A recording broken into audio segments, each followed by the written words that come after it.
78 Sports TV here. Salute to the mighty LDBC, Lions Den Boxing community. For those who don't know, now you know. Smash the like button, hit the subscribe, turn on your notification bell so you'll be notified when I drop a new video. And if you're digging the video, go ahead and share this joint. Beautiful day, beautiful spring day. Out here on the pond, at my park. Looking lovely out here today. So today I wanted to talk about a big mistake Terrence Crawford could be making. Terrence Crawford is currently waiting on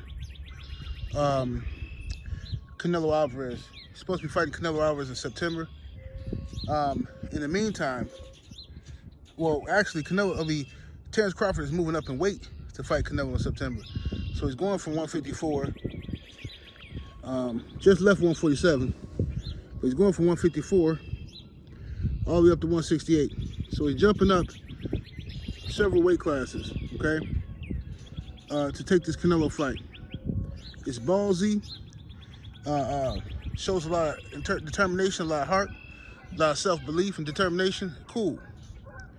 But Canelo, who has agreed to fight Crawford, Canelo is fighting another fight in May. He's fighting an interim fight, a stay busy fight in May. Why Terrence Crawford isn't doing this, I have no idea. Some would say Crawford is trying to cash out or whatever. I don't think so. I think Crawford has a lot of belief in himself, and I think he's trying to be prepared for Canelo. But I think Terrence Crawford should take a fight at 160. I think he should drop off at 160. Take a fight at 160 in June or something. July, May, whatever. Take a fight at 160. Pick up one of those belts at 160. 160 is wide open. Okay? You pick up one of those titles that adds to your legacy. It also gives you an opportunity to adjust to another weight class. Okay? Feel some punches from them heavier guys that rehydrate into 190 and stuff like that. You know, feel that weight of those punches. See how your legs feel. You know what I mean? And like I said, you add to your legacy. You're picking up another title, another division, and then you go into the Canelo fight, right? Canelo is fighting an interim fight in May, right? Against, I think, who we fighting against? Skull, I think. So the problem that Terrence Crawford is facing is this: ring rust. Okay, you haven't fought since you fought old boy in 154. And on top of that, if Canelo wins in May, and then a couple weeks before the fight, a week before the fight, he pulls out with some type of injury, now you haven't fought in I don't know how long. See what I'm saying? You putting your career in the hands of Canelo, and I think that's very, very dangerous. If Canelo, he's already changed his mind about this fight several times.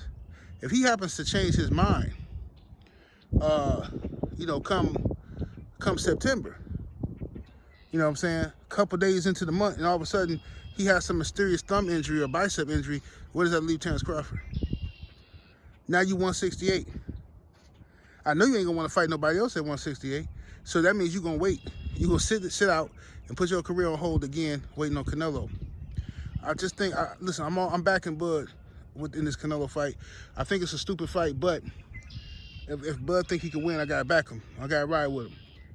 So I'm riding with him, and I hope he wins. I hope he beats Canelo. And I was the first person to say on this YouTube, if Terrence Crawford beats Canelo Alvarez, he's top 10 all time. You know what I'm saying? Top 10 all time, in my opinion. On the pound for pound list, it's the pound for pound greatest fighters of all time. Up there with Sugar Ray Robinson, Henry Armstrong, Floyd Mayweather, Sam Langford, you know what I'm saying? Manny Pacquiao. He up there with all of them. You know what I'm saying? James Toney, in my opinion. Roy Jones Jr. He gonna be up there with him if he beats Canelo.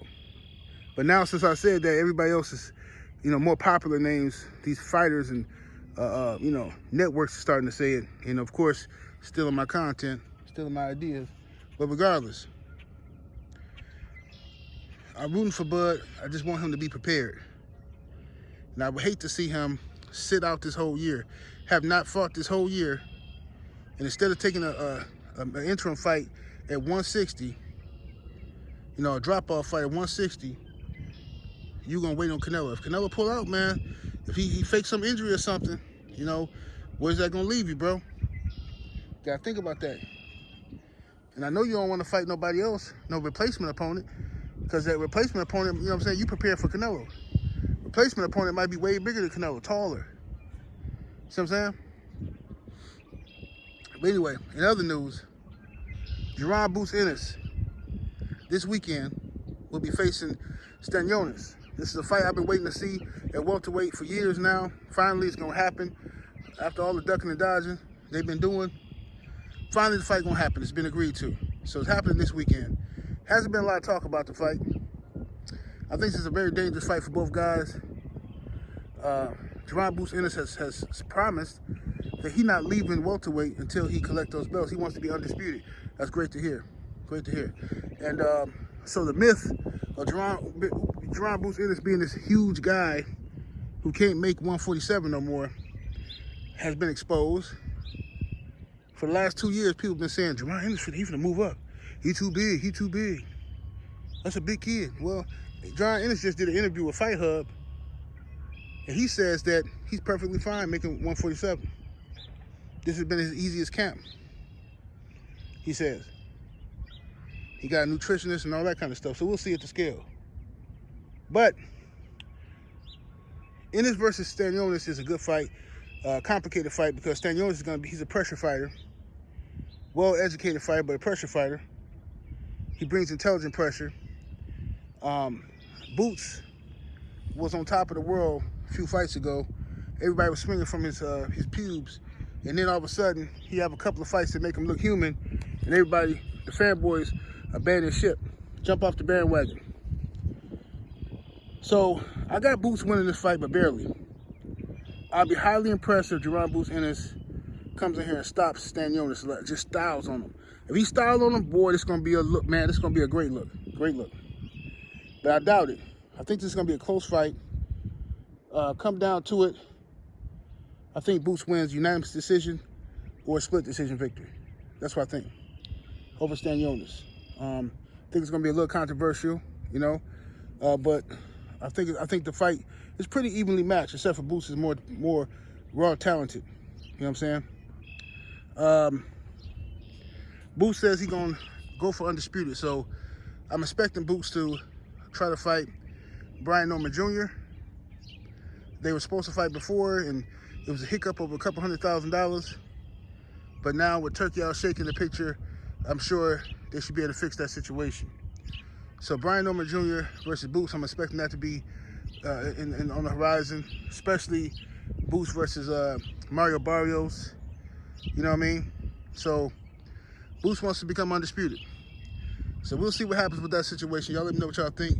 78 Sports TV. Salute to the mighty LDBC. Smash that like button, share the video, subscribe to the channel. I'm up out of here. Deuces.